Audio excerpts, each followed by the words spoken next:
Euskal Herria es mi tierra madre, un país al que amo apasionadamente, una tierra mágica y antigua de una belleza sobrecogedora.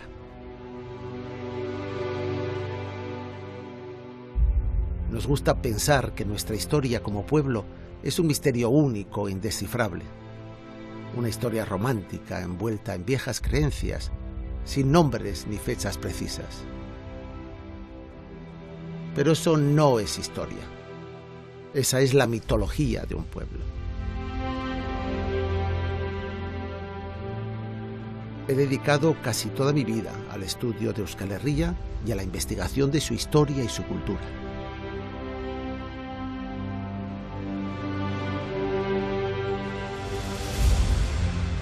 En los lugares más secretos de Euskal Herria aún sobreviven los cuentos y leyendas de la vieja mitología vasca.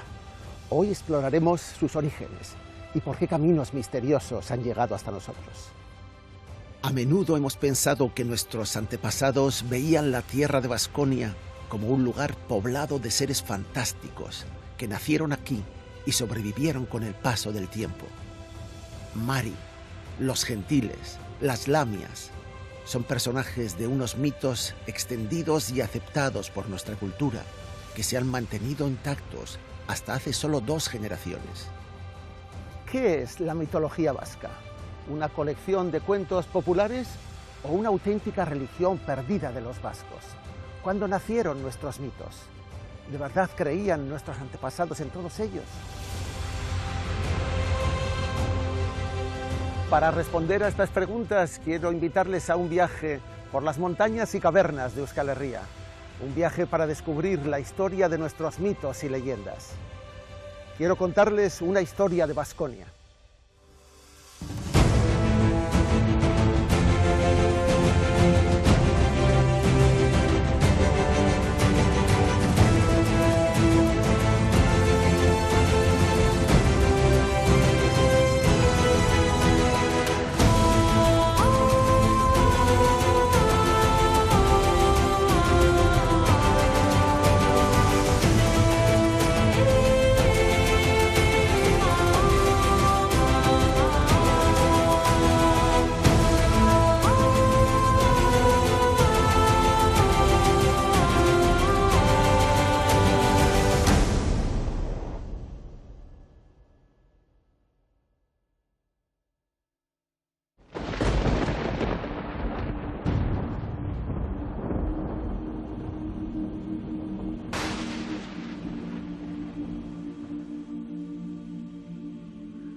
Desde nuestros orígenes, los seres humanos hemos empleado las narraciones fantásticas para intentar dar un sentido a todo lo que no podíamos explicar.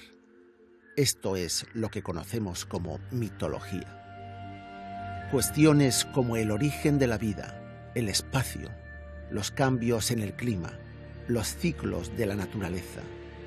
Son preguntas que, si hoy en día son difíciles de responder para la ciencia, no podemos ni imaginar el desafío que suponían para nuestros antepasados.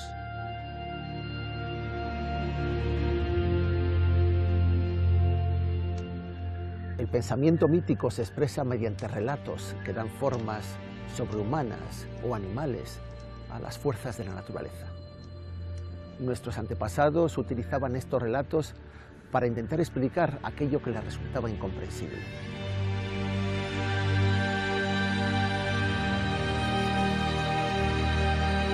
Aquí en Bermeo, en la punta de Lamiarán, encontramos la estatua de Xixili, que representa un mito vasco muy popular, el de las lamias, aunque en este caso son las lamias marinas. Estos seres eran ninfas acuáticas con pies de pato o con cola de pez, que esperaban a los marineros para arrastrarles al fondo del mar y ahogarles. La única manera de evitar su hechizo era santiguarse cuando estaban en peligro.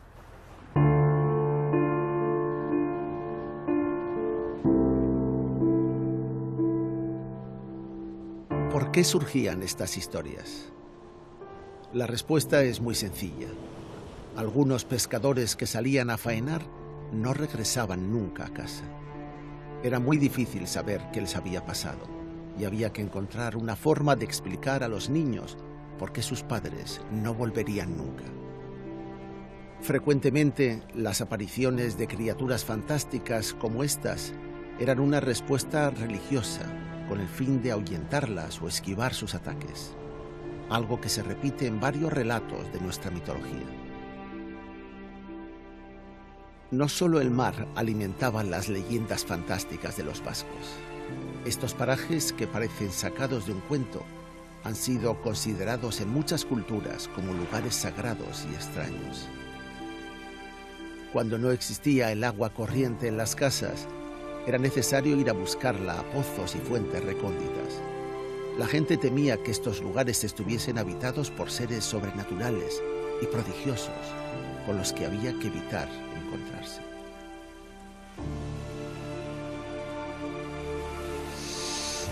Para los vascos, cascadas secretas como esta eran el hogar de las lámparas.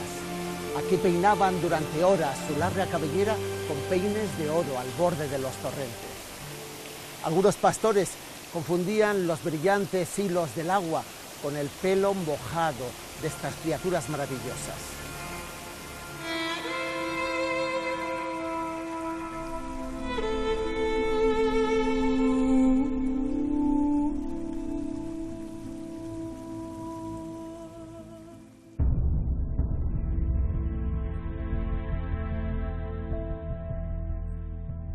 A nosotros nos resulta muy fácil de entender que el arco de Gentilsubi, al que aquí llaman el Puente de los Gentiles, tiene una explicación natural. Es en realidad el resto de una larga cueva creada por un pequeño río subterráneo, una cueva que se derrumbó y de la cual ha quedado solo la parte de roca más dura. Pero hasta el siglo pasado, nuestros antepasados, los vecinos de esta zona, no podían creer que la acción de la naturaleza fuese la causante de ello. Les parecía más fácil atribuírselo a unos gigantes que vivían en el valle, capaces de levantar enormes piedras y de destruir masas de rocas. Aquellos gigantes salvajes y forzudos eran los gentiles de Vasconia, una raza que habitaba las montañas. Aunque estos no eran monstruos completamente primitivos, dominaban el cultivo del trigo, forjaban el hierro, cortaban árboles con hachas y sierras, fabricaban carbón y cuidaban los rebaños. En otras palabras, hacían las mismas actividades que los pastores y labradores con los que convivían, pero a lo grande. El mito de los gentiles también sirvió para explicar el origen de los megalitos prehistóricos. Muchos vecinos creían que estas grandes piedras habían sido lanzadas y colocadas por los gigantes a lo largo y ancho de los montes de Vasconia. Pero ya sabemos que los dólmenes y menires eran casas simbólicas de los antepasados, erigidas por pastores prehistóricos, como una referencia de la comunidad en el paisaje. También existían versiones femeninas vascas de los gentiles, mujeres gigantes, igualmente forzudas, presentes en varias leyendas de Zuberoa y la Baja Navarra, las Mairis. A este dolmen de Gastenia le llaman los vecinos la iglesia de las Mairi o Mairiechea. Dicen que la piedra de la cubierta, que debe de pesar unos 4.000 kilos, la trajo una Mairi sobre la cabeza mientras iba hilando por los campos. Estos relatos no pertenecían a una religión propia y prehistórica de Vasconia. Más bien eran discursos metafóricos y poéticos que buscaban dar una explicación a lo desconocido.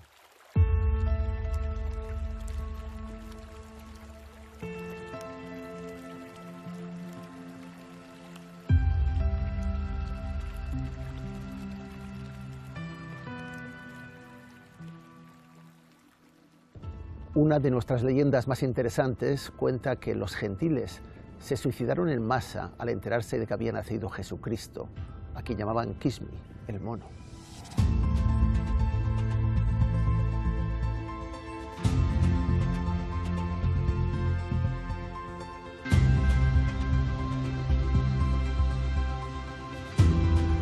Algunos aseguran que los restos de los últimos gentiles están enterrados en los dólmenes neolíticos, como en este de Gentillarri, en los pastos de Enirio, que fue estudiado por un jovencísimo José Miguel de Barandiarán hace exactamente un siglo. En aquel suicidio colectivo de los gentiles debió de morir Tártalo, un cíclope antropófago que, según las leyendas, atemorizaba a los pastores vascos y se los comía a ellos y a sus ovejas. Tártalo era conocido por su afición al lanzar piedras de un monte a otro. Así que también se decía que había plantado algunos menhires y dólmenes. Según cuenta otra leyenda, pudo haber muerto al caer por un precipicio cuando perseguía a una de sus víctimas humanas. Este cíclope horrible nunca fue venerado por ninguna religión en Euskal Herria antes de la llegada del cristianismo. Era una excusa utilizada por los pastores para explicar la desaparición de sus ovejas, que probablemente caían en profundas simas y nunca podían ser rescatadas. La historia de su muerte es muy confusa. Tártalo es un personaje prácticamente olvidado por la mitología vasca.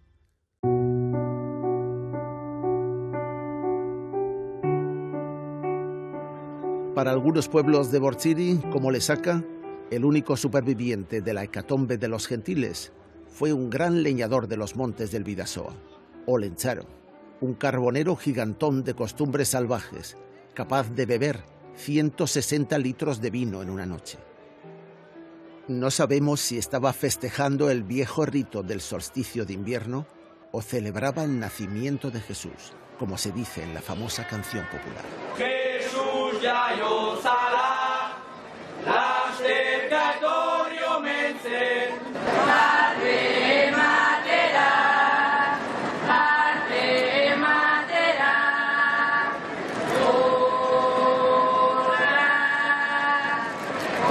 Este mito no es ni el más antiguo ni el más profundo de la mitología de Euskal Herria. Pero en la cultura popular de hoy en día tenemos concursos como estos de Lesaca que conservan muy bien la tradición.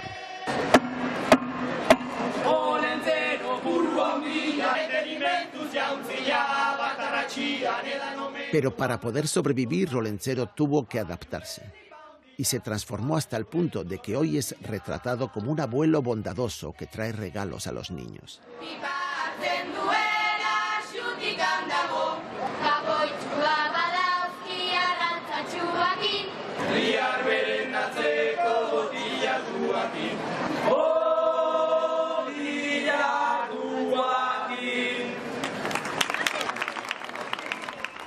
Olentzero es un auténtico superviviente a través de los tiempos, una figura consolidada en la cultura actual de Euskal Herria. Es un personaje de origen mítico e incierto que se ha convertido en el protagonista más amable de las Navidades de todas las familias vascas.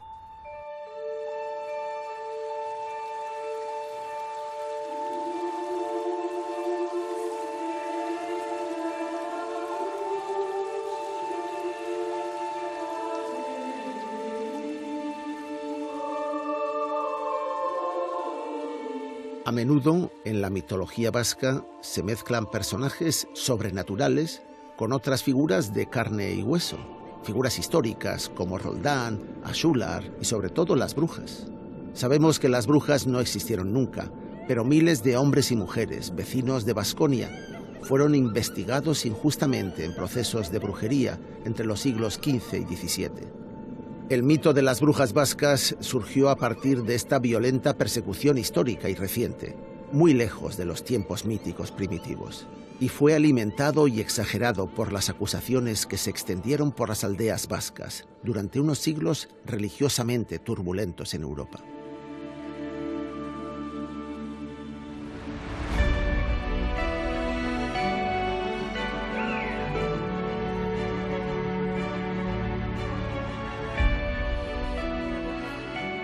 En una de las muchas cuevas que hay en las peñas más visibles y también más inaccesibles de Baskonia, se dice que habitaba el personaje mitológico más popular y poderoso de todos. Allí vivía escondida Mari, la primera y única dama de la mitología vasca. Una mujer bellísima, con una larga cabellera rubia o pelirroja, ataviada con lujosos vestidos. Su único defecto físico es que tenía patas de cabra.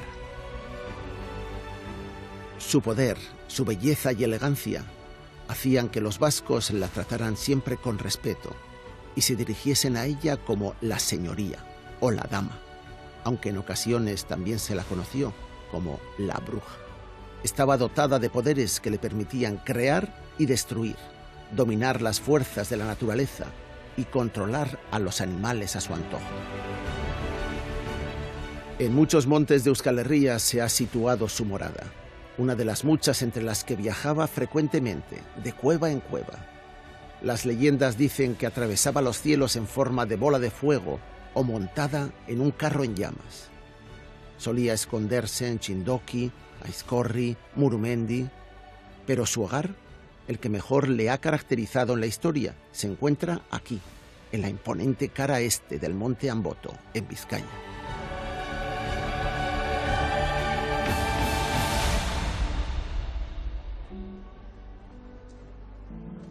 En los últimos años, algunos investigadores han propuesto que Mari pudo ser la gran diosa madre de la tierra, la divinidad superior de la Baskonia precristiana. Juan Ignacio Arzuaga, antropologia kulturalean doktorea da, eta gure aditurik, nik uste dut, onena, euskal mitoak ikertzen, mitologia konparatuaren aldetik. Juan Ignacio, galdetu nahi dizu, zein edo zer zen Mari guretzat, euskaldunentzat?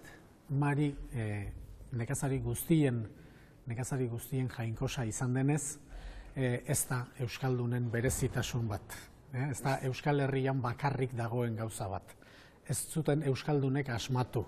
Hala ere, inon baino kutxunago gorde dugu, inon baino luzaroago, eta euskal mitologiaren materialei esker jakin ahal izan dugu, eta ondo jakin ere Mariren ezaugarri nagusiek zein diren. Pentsatu behar da, Marik dauzkela, esan dugun nekazaritzarekin lotze zaionez, gutxienez Euskal Herrian 6.000 urte baino gehiago. Euskal Herrian dagoela. Orduan, pentsatu behar da, barandieranek eta enparauek bildu zuten mitologia ez dela duela 6.000 urte zegoen bezalakoa. Ezerk ez du aldaketarik gabe irauten, ez da? Orduan, pixka bat aztertu egin behar da, arek bildutako mitoetan eta zer gauza izan daitezken jatorrago eta zer gauza izan daitezken geroztikan aldatutakoak. Mari, benetan, Mari bat baino, 3 Mari. 3 Mari daude? 3 Mari daude, esan nahi dut, funtzioen aldetik. Mari bat dugu, baiagaz eta ezagaz bizi dena, askotan aitzatu izan noi da. Mari hori izango litzateke modernoena, eta originaletik urrutien dagoena. Gero, beste Mari bat dugu, mitoetan ageri dena, Andre Apain, dotorea, aberatsa, urrez jantzitakoa, urrezko arilkoa... Ambotoko Mari da hori, ez da? Bueno, besteek ere bai. Eta azkenik badugu 3. Mari bat, Mari naturalistena, edo esango gendukena. Suzko egitai baten itxurapean txindokitik murura pasatzen dana, edo Euskal Herrian zehar tokian tokiko mendi batetik bestera pasatzen dana. Eta eguraldiaren gorabeherak eragiten dituena bere joan etorri hoiekin. Mari hori da, zalantzari gabe, zaharrena eta jatorrena.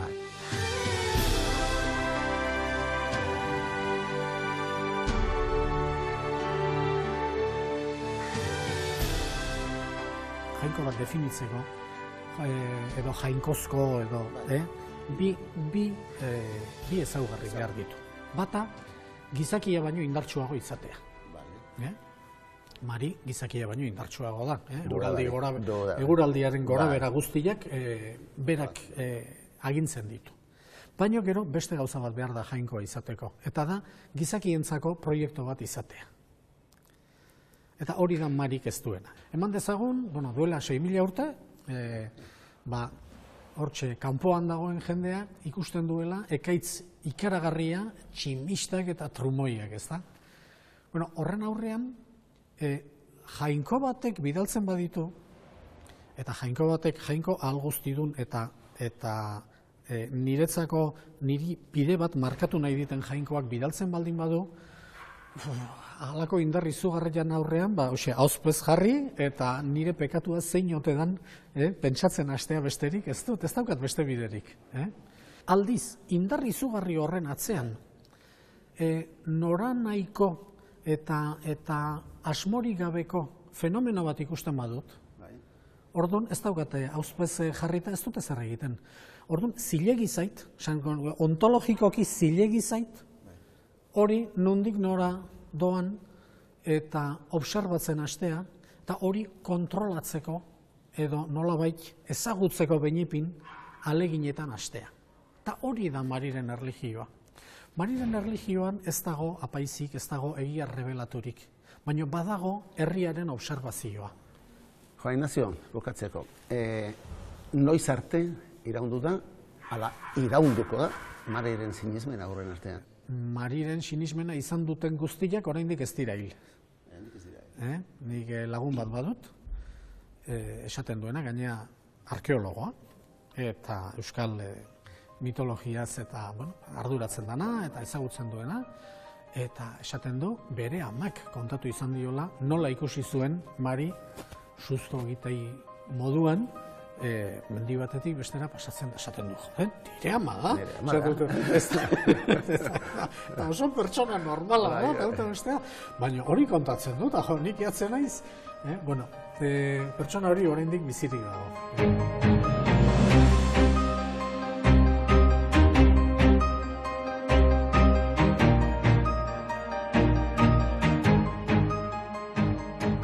Últimamente, los expertos prefieren distinguir entre dos tipos de narraciones que a menudo confundimos entre sí.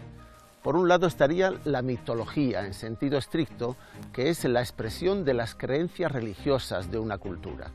Y por otro estarían las leyendas populares, en las que mezclando literatura, elementos fantásticos y elementos reales, se expresarían los valores, los miedos y las formas de comportamiento de una sociedad. Sin duda, los vascos precristianos tuvieron una mitología religiosa propia. Lo que no está tan claro es que ésta haya podido sobrevivir más o menos enmascarada a través de las leyendas populares hasta la época actual, para poder ser recogidas por los antropólogos y por los etnógrafos.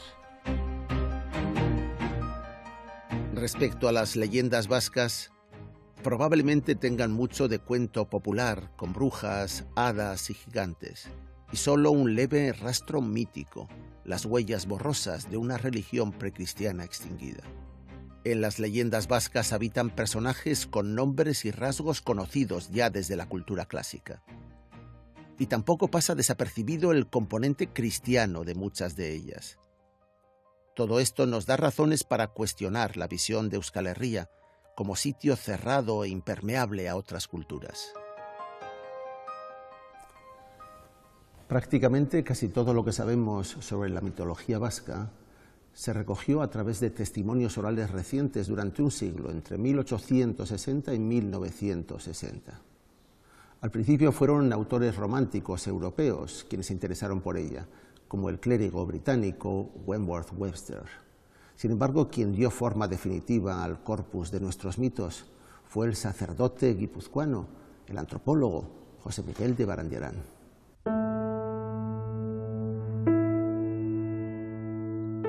Por pura coincidencia, ambos vivieron durante 12 años en la colina del Enviscay, en Sara, en Lapurdi, y nunca llegaron a conocerse. Sus caseríos eran vecinos, separados por unos pocos metros, pero vivieron allí en épocas diferentes. A esta casa se retiró durante los 12 últimos años de su vida Wentworth Webster, un clérigo anglicano educado en la Universidad de Oxford, que había trabajado como pastor protestante de la comunidad de turistas británicos que frecuentaban la costa labortana. Suponemos que no tenía mucho trabajo en la iglesia, pues durante el tiempo que dirigió la nueva parroquia de San Juan de Luz, solamente ofició 7 bautizos, de los cuales 3 eran de sus propios hijos. Como su sueldo era muy bajo, decidió aumentar sus ingresos dedicándose a la escritura.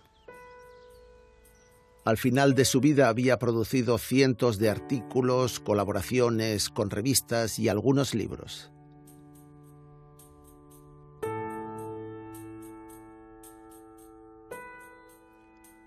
Webster fue el responsable, el autor, de la entrada que sobre los vascos figuraba en la Enciclopedia Británica. Todo lo que se conocía en el Reino Unido sobre Euskal Herria se debía a sus escritos. Él era el mayor experto en la cuestión vasca a fines del siglo XIX entre los hombres cultos europeos. Su obra más popular fue Basque Legends, las leyendas vascas, una recopilación de 80 narraciones recogidas en Lapurdi. Este libro supuso la primera colección de relatos literarios basados en casi todos los símbolos míticos de Baskonia. Las leyendas vascas de Webster fueron el principal referente hasta que Aita José Miguel de Barandiarán iniciara sus estudios de etnografía y arqueología, casi 40 años después.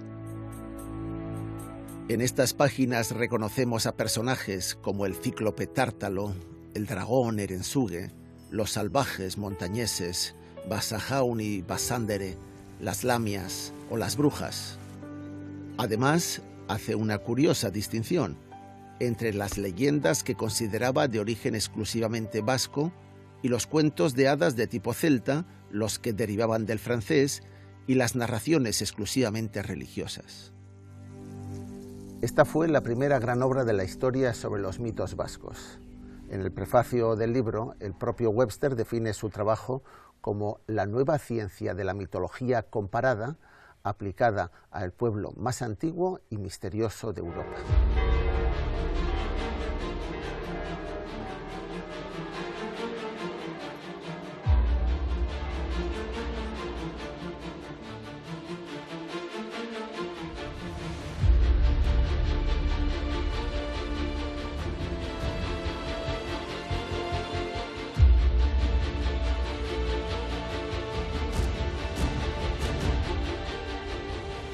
El libro de las leyendas vascas está dedicado a Antonio de Abadía, Antoine de Abadie, uno de los padres de la recuperación de la cultura y de la lengua vascas a fines del siglo XIX. Abadie y Webster compartían una buena relación intelectual y también compartían la idea muy común entre los intelectuales avanzados de aquella época de que la historia de un pueblo, la historia de una raza, es esencialmente la historia de su lengua. Además, las leyendas que aún se conservaban estaban en peligro. La inminente llegada del tren y el turismo a estas localidades vasco-francesas eran una amenaza real de desaparición para una tradición milenaria.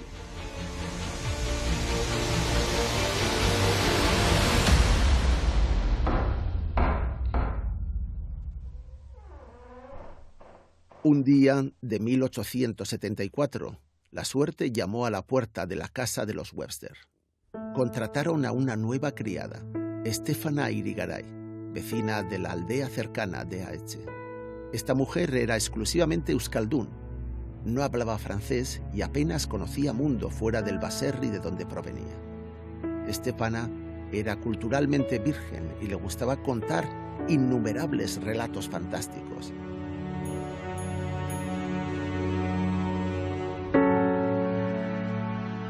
Cuando agotó su repertorio, llamó a su hermana para que continuase con nuevas narraciones que tenían fascinado al clérigo británico.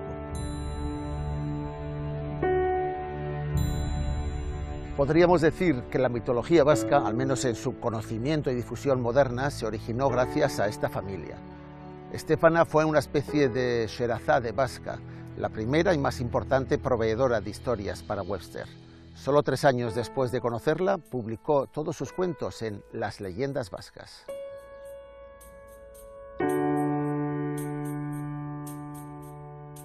Webster y de Abadie dieron a los vascos algo fundamental que toda nación necesita, una literatura popular propia. El continuador de Webster, Julien Vinson, dijo de él que era el verdadero fundador de los estudios de folclore vasco. Así, ordenados y puestos sobre el papel, los mitos vascos empezaron a hacerse reales. La unión entre Webster y Estefana fue imprescindible, pero escondía un problema más complejo. Cuanto más detallados eran los cuentos de la doncella, más evidencia se encontraba de que esas leyendas le impedían crear una mitología vasca pura. Muchos de esos relatos eran muy parecidos a los de poblaciones celtas o latinas que Webster había escuchado en otros países europeos. En una carta enviada a un amigo, el clérigo británico aseguró que si hubiera gozado de mejor salud, habría hecho una nueva edición de Leyendas Vascas. Todo porque desde que escribió su primera introducción, había cambiado completamente de opinión. Poco antes de morir, en 1905, le encargaron una entrada para la Enciclopedia Británica sobre mitología vasca.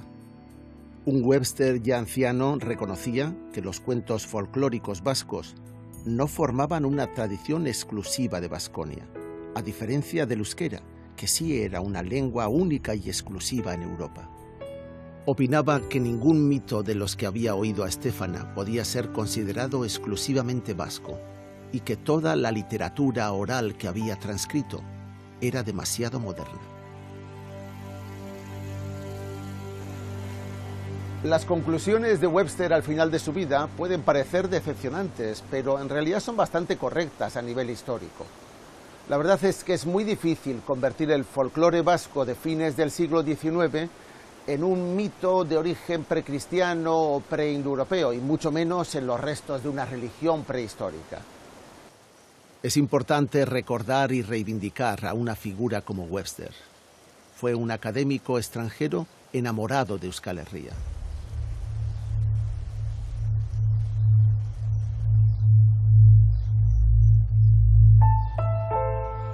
Curiosamente, al mismo tiempo que el británico escribía sus conclusiones sobre nuestros mitos en 1905, una noche, delante de la chimenea del caserío Perunesarre de Ataun, la checoandre María Antonia de Ayerbe le contaba a su hijo una pequeña fábula. Aquel chico ataundarra que escuchaba asustado la mágica historia que narraba su madre se llamaba José Miguel.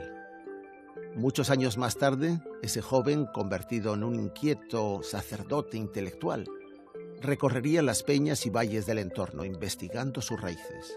En 1923 publicó el cuento bajo el título Mari o el genio de las montañas. No era otro que José Miguel de Barandiarán, el padre de la etnografía vasca. La madre de José Miguel se las ingeniaba para advertir a su hijo de los peligros que conllevaban los pecados y transgresiones en la religión cristiana.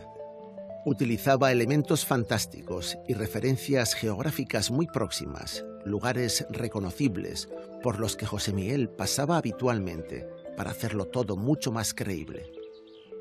Los mitos debieron de transmitirse así en los caseríos vascos a fines del siglo XIX. Hoy, en cambio, estas leyendas se suelen aprender en las escuelas, no en casa. Aún y todo, la mitología solo se difunde con facilidad a través de cuentos y ambientes infantiles. José Miguel de Barandiarán dejó Ataun, pero siempre mantuvo el espíritu de su tierra como referencia permanente. Dedicó toda su vida a rastrear las huellas más profundas de la identidad vasca.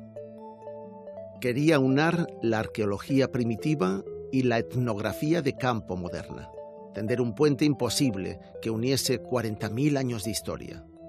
Sin embargo, las pruebas que encontró no siempre fueron suficientes para demostrarlo. También estaba condicionado por su formación como sacerdote y por su mentalidad religiosa. Su fe católica chocaba muchas veces con sus investigaciones científicas y con los relatos que le contaban sus vecinos. Barandiarán hizo una labor incansable que le llevó casa por casa, subiendo y bajando montes y valles. Su esfuerzo como recopilador de leyendas, mitos y tradiciones populares no ha sido nunca superado. Vio necesario conservar estas historias porque los últimos informantes directos con los que trataba se estaban extinguiendo definitivamente.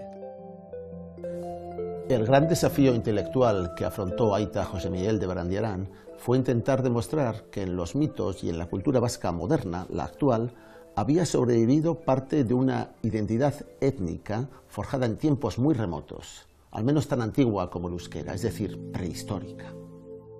Aunque nunca descartó del todo esta hipótesis, era consciente de que muchos de los mitos vascos eran bastante recientes.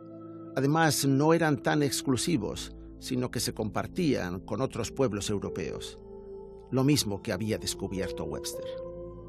Desde el principio existieron dudas y diversas hipótesis sobre el origen de las leyendas vascas. Pero si aquellos relatos fantásticos no pertenecían a una religión ancestral de Baskonia, ¿de dónde provenían exactamente?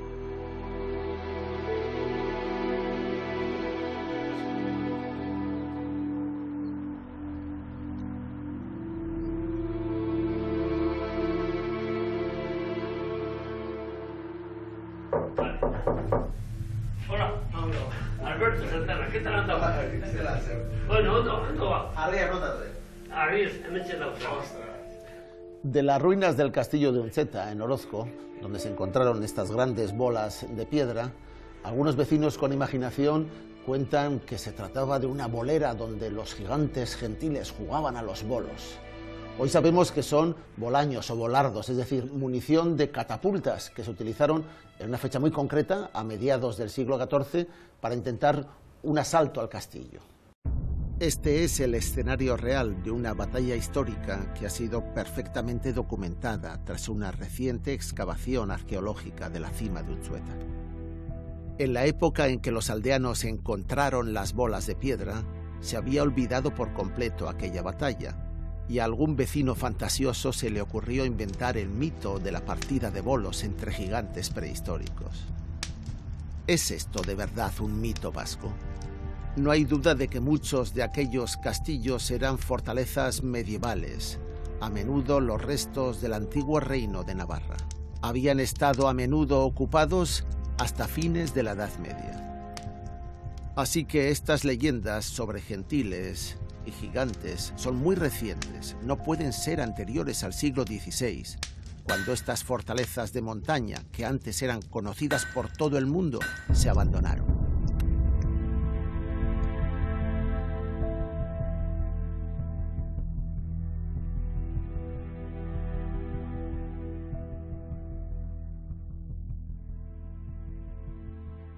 Además, el nombre de gentil solo pudo haber sido inventado por curas y sacerdotes a partir del libro bíblico de los Hechos de los Apóstoles. Los feligreses de las iglesias de Baskonia las escucharían en la misa y las simplificaron para adaptarles a su mundo de creencias populares.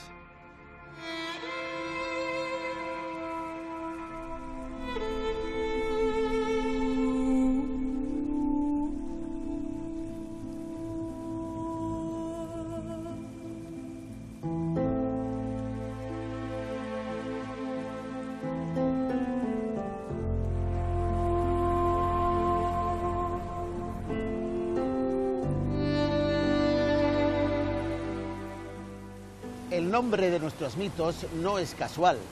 A menudo es la única pista que tenemos para entender cuál es el posible origen histórico de estos mitos y creencias. En el caso de las lamias, esto no es una excepción.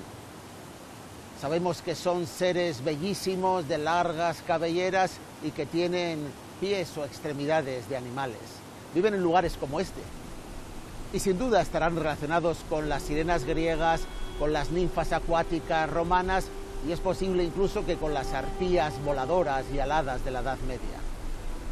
Pero de lo que no cabe ninguna duda es de que tendrán algún vínculo con el mito griego de la princesa Lamia.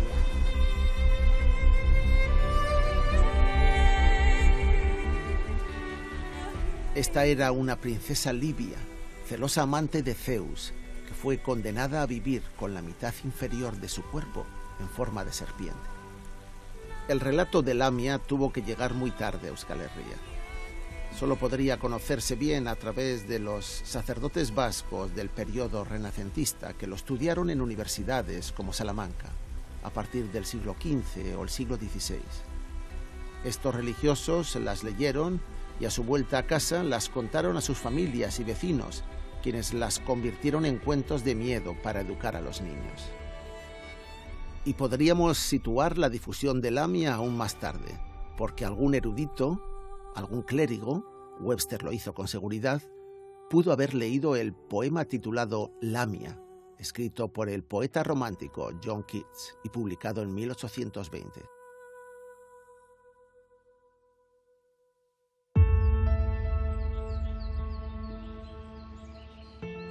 Tártalo también tiene su origen en la literatura griega. En la obra Teogonía, escrita hacia el año 700 a.C.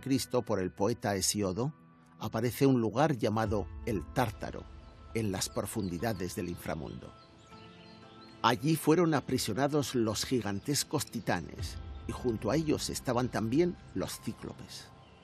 El más famoso de estos gigantes de un solo ojo era el pastor Polifemo, engañado y cegado por Ulises en su cueva.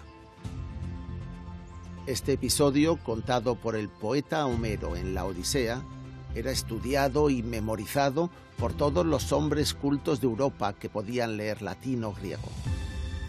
Era una leyenda pastoril demasiado parecida a la que se escucharía, por ejemplo, en Cegama, Guipúzcoa.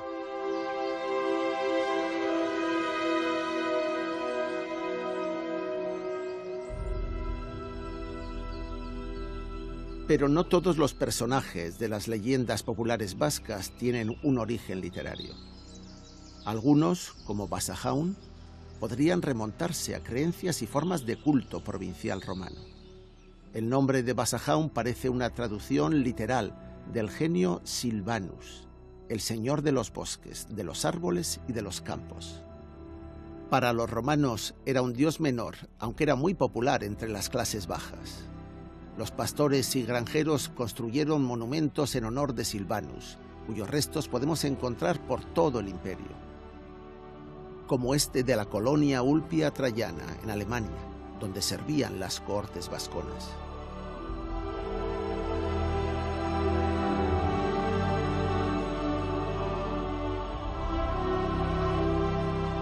Los pequeños altares dedicados a Silvano en época romana son los más frecuentes en el valle del Alto Garona, en Francia, en la región donde muchos creen que nació el euskera. Es probable que en este valle se produjese la traducción de Silvano en Basajaun.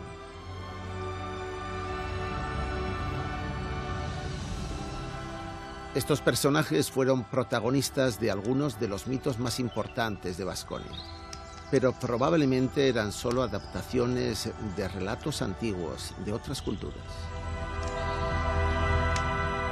Por encima de otros genios y personajes de las leyendas populares vascas, Mari de Amboto es la figura más profunda y compleja de la mitología de Vasconia.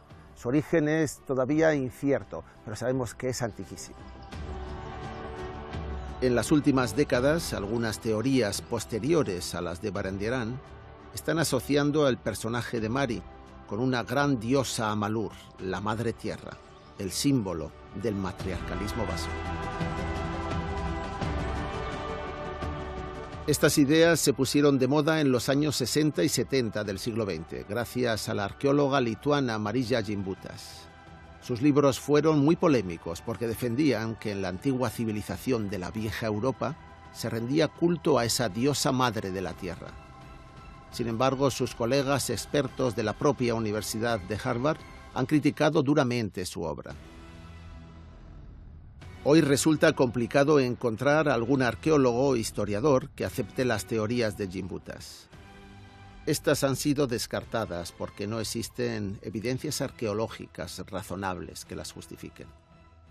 Sin embargo, algunas de las últimas publicaciones divulgativas sobre mitología vasca siguen predicando las viejas teorías de Gimbutas y señalando que Mari debía de ser Amalur, la auténtica diosa madre de los vascos, y que su religión existió realmente. Don José Miguel de Barandiarán, en cambio, fue mucho más prudente. Al final de su vida sí que contempló con interés algunas de las propuestas de la profesora lituana, pero creemos que hoy en día probablemente no las aceptaría. Estas teorías no podían encajarle muy bien con lo que recordaba que le contaba su madre de pequeño en el caserío de Ataun. La diosa de la que hablaba Gimbutas no se parecía casi nada a aquella vieja leyenda moralizante y terrible, pero en el fondo cristiana, sobre Mari de Murumendi. Es más interesante la hipótesis que relaciona los atributos y características de Mari con el culto de la diosa griega Cibeles, la diosa del largo cabello. Al igual que la dama de Amboto, Cibeles era la señora de las montañas y las cuevas, de la tierra fértil y de los animales. Los romanos le llamaban Magna Mater, Mater Dea o simplemente Matri. A día de hoy tenemos la certeza de que esta Mater o Matris romana era una de las divinidades a las que se adoraba en Baskonia, precisamente en esta comarca. Un hecho confirmado por el reciente hallazgo de este altar de hace 1800 años, encontrado en la ciudad romana de Velella, en Álava. En él podemos leer perfectamente una inscripción que se refiere a la Matris Dea. Puede que algún recuerdo de este culto menor romano perviviera en la Edad Media vasca después de la cristianización. Si en lugares tan próximos se adoró a dos diosas con unos nombres tan parecidos, es difícil creer que solamente sea una coincidencia. Como hipótesis de investigación en mitología comparada, se está planteando que Mari, nuestra Mari, tenga sus antecedentes más remotos en algunos mitos grecolatinos, como ocurre con muchas otras leyendas vascas. De lo que no tenemos casi ninguna duda es de que Mari es nuestro mito más antiguamente documentado, desde fines de la Edad Media.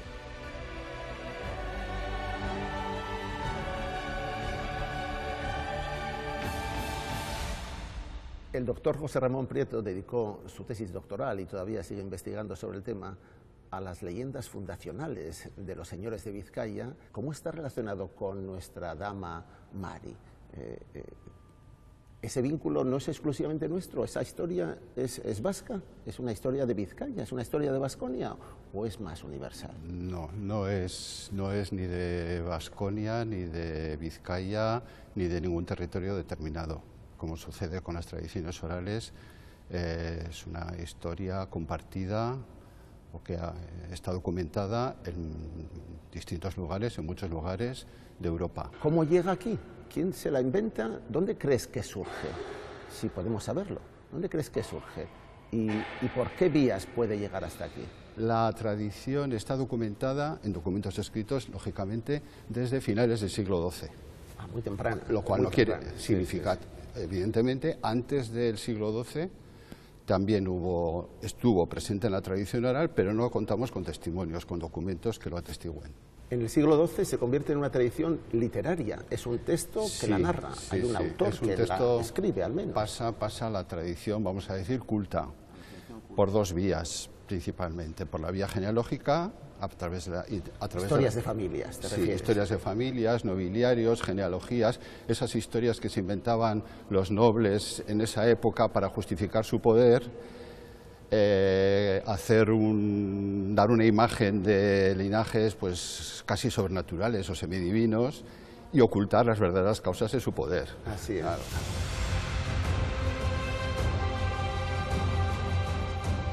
En el año 1340, don Pedro de Barcelos, hijo bastardo del rey de Portugal, sacó a la luz una obra que fue muy popular en su época.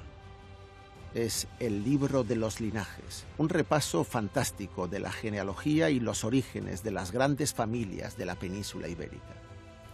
Un extenso capítulo de este libro está dedicado al origen de los Haro, los señores de Vizcaya, los fundadores de Bilbao y de muchas ciudades del entorno.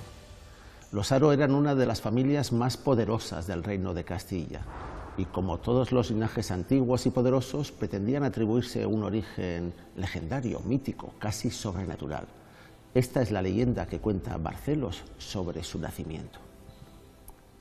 Un día, Diego López de Haro fue a cazar jabalís con su gente y oyó cantar en voz muy alta a una mujer encima de una peña. Se acercó atraído por el canto y vio que era muy hermosa y estaba muy bien vestida, así que se enamoró de inmediato y le propuso matrimonio.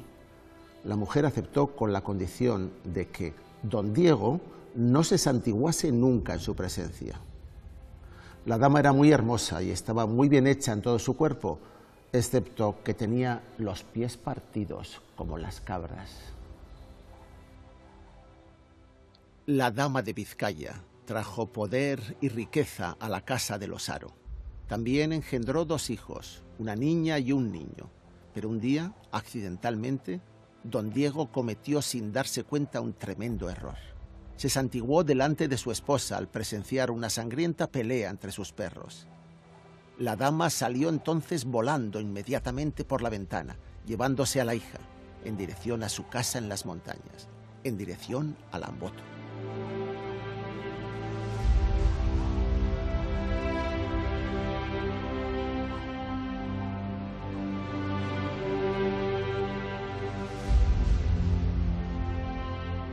La leyenda se completa diciendo que desde entonces los señores de Vizcaya ofrecían sacrificios paganos en forma de vísceras sangrantes de vacas en agradecimiento a su antepasada, la dama, aquí mismo, al pie de la peña de Busturia. Esta es una de las pocas referencias históricas a ofrendas y prácticas de culto pagano de las que tenemos noticia en Euskal Herria. Sin duda es un mito literario, pero tiene unos tintes muy oscuros y diferentes a las fábulas rurales sobre Mari que recogía Aita José Miguel de Barandiarán.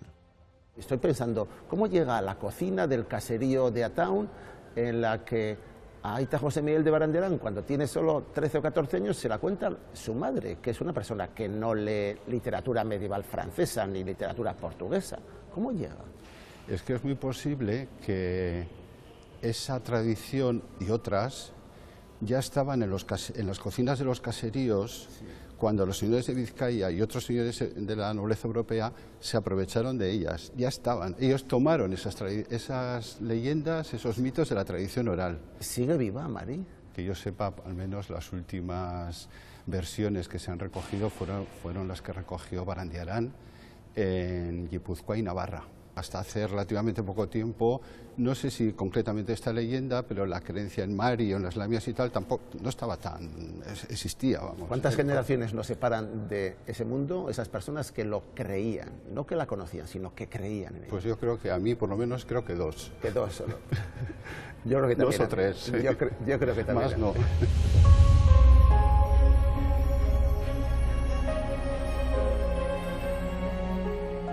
¿Qué podemos pensar si ni siquiera las leyendas medievales de Mari, las más antiguas que conocemos, nos sirven para identificar un culto, una religión más antigua? ¿No existen acaso evidencias de una religión preindoeuropea, de una religión primitiva de los vascos que se haya conservado hasta la actualidad, igual que hemos conservado nuestra propia lengua? Lo cierto es que sí hubo prácticas religiosas anteriores al cristianismo en Baskonia. Y sabemos bastante bien quiénes eran sus dioses. Les conocemos por los nombres presentes en los monumentos indígenas de época romana que se han conservado. Lo desconcertante es que estos dioses no se parecen en nada a los personajes totémicos de la mitología vasca. Pero nuestras dudas siguen abiertas. Para intentar cerrarlas hemos venido hasta este enigmático paraje, Arpeco Saindúa, es decir, la Santa de la Cueva, en Bidarray, justo en la Muga, entre España y Francia. Puede que aquí encontremos una clave secreta, algún resto, alguna evidencia de un culto ancestral vasco que haya podido pervivir hasta nuestros días. Bajo estas paredes del monte Selarburu podemos adentrarnos en una pequeña cueva inhabitable. La entrada es una boca triangular, que dependiendo de la perspectiva en la que la veamos, puede parecer que tiene forma de una vulva femenina. A poca distancia de la entrada, pero escondida entre los pliegues de la tierra, descubrimos la figura de una estalagmita siempre húmeda, al pie de la cual algunas personas de la zona siguen depositando sus ofrendas. Los sacerdotes franceses la llamaron la Santa que suda, y el propio José Miguel de Barandiarán dijo que tenía forma de torso humano. Y entre los nuevos seguidores de los cultos de la diosa madre de la tierra, no falta quien ha descubierto que tiene forma evidente de clítoris geológico.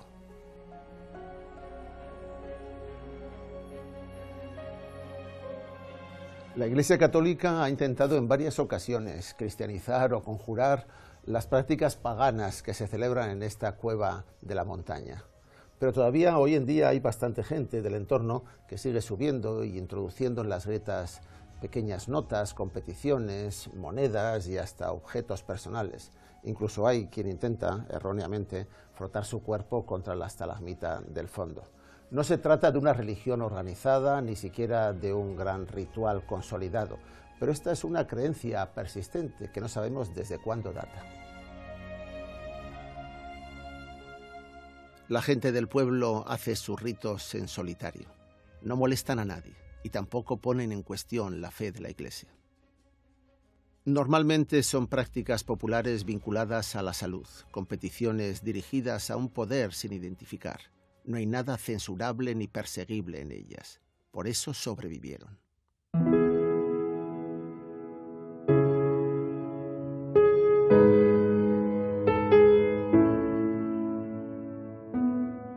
Nuestros mitos vascos no son única y exclusivamente nuestros y probablemente tampoco tienen la antigüedad milenaria que muchos imaginábamos.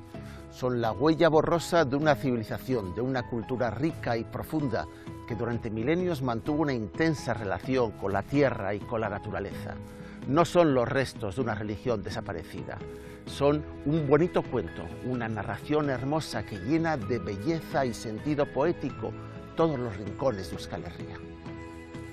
En lugares como este, si dejo volar la imaginación, me parece escuchar el canto seductor de la dama. Y soñando aún despierto, podría creer que estoy ante la última morada de Mari, la diosa madre de la tierra de los vascos. Pero tenemos que despertarnos ya.